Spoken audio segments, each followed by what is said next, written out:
อยเด้อก็สายมันอีกสักสายสบายดีเฮาก็มาเที่ยวทะเลเนาะเที่ยวทะเลด้านหนังเนาะเฮาก็มาเล่นด้านหนังกันเนาะเพราะว่าเฮาก็บ่ได้มาพักผ่อนมารีแลกซ์นะรีแลกซ์กันหน่อยนึงเพราะว่ามันเป็นซัมเมอร์ของเวียดนามเฮาเพราะว่าเฮาสิเก็บสิ่งเราเฮาก็มาตั้งใจลิ้นตั้งใจเฮียนแดกก็เฮียนหลายก็เป็นบ้าเฮาก็พากันมาลิ้นตามภาษาเฮาเนาะนี่แม่นผู้สัมภาษณ์เนาะผู้ถ่ายวิดีโอเนาะก็หน้าตาก็บ่ดีแต่ว่าทากก็ยากนะเนี่ยนี่แม่นบรรดาหมู่ๆเนาะมากันกับ4คนเนาะก็มื้อนี้ก็พากันนอนบ้านพักคั่นแหละนอนบ้านพักดันหนังมื้อเฮาจึงพากันเมื่อเนาะมื้อนี้เฮาพากันลิ้นก่อนนี่หลังจากเขากินข้าวกินน้ำแล้วเฮาก็พากันมาลิ้นทะเลไม่ใช่อินทะเลแล้วเฮาก็มาลินทะเลทำดีพอเวลามูมาทายเอาเฮาแล้ว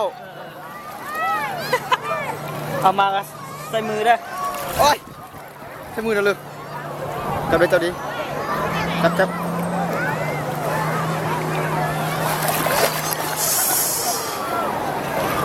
สบายดีเอานี่แม่นน้อยเด้อเขาเป็นเท่าน้อยเนาะเขามาลินทะเลเนาะมาลินทะเลเด้อมื้อนี้เด้อมากับปูน้องดำเนาะกันไงล่ะกันตัวแล้วไงกันตัวใดนี่มาเรียมเนาะเรียวนั่น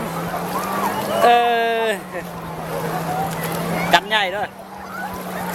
ทงใหญ่อีกห้องตรงนี้เนาะทงใหญ่อีกทะเ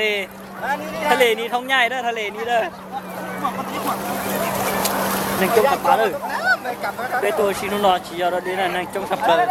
เอาเป็นนุนอแล้วเปิดทะเลเลยยันได้อีจงเนี่ยจิกที่ในใจเนี่ยจะได้เชิญที่เขาได้เชิญแล้วกูตัวโอชิเนี่ยตัวเขาทะเลเขาเกิดรอเขาวิ่งเขาเนาะกูปอต่อเดี๋ยวนั่งจะจ้องมึงแบบองบงเลยตาซีลินเดอร์นอทุกคนจะทัชจาลินเดอร์อีผาต่อกิโลเมตรเนาะนั่งย้อนตั้งเตะเหนือขับไปคนไหลบ่ไหลนี่เด้อได้แล้วตั้งแถวนี้ไม่แพ้ไทยเลยเพื่อนนี่ไหนกันได้ยังบ่แล้วอยู่เนาะยังมีเอาอยู่ฮัลโหลตัวเสียเลยในตัวไม่หมดตุ๋ยไปตุ๋ยเลยไม่หมดตุ๋ยเลยอ่ะไม่หมดตุ๋ยแต่ชิโน่รุ่นทุ่งจะป้องเลยเนอะอีจงก็ยืดได้ฉะนั้นตัวยังเลยเตี้ยซ้ำก็หมูใช้ทะเลนอเท่าว่าเชื่อได้ตูโดไปตูสต้อง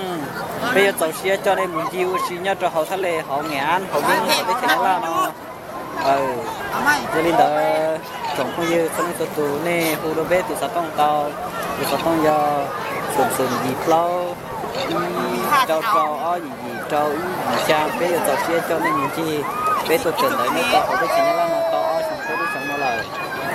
เราบอกต่อเดียcái nó được sẽ chờ khu mua khó là dễ tia cái cho tôi giảm tao bỏ cái khu bỏ là cái này chỉ là chỉ cho nó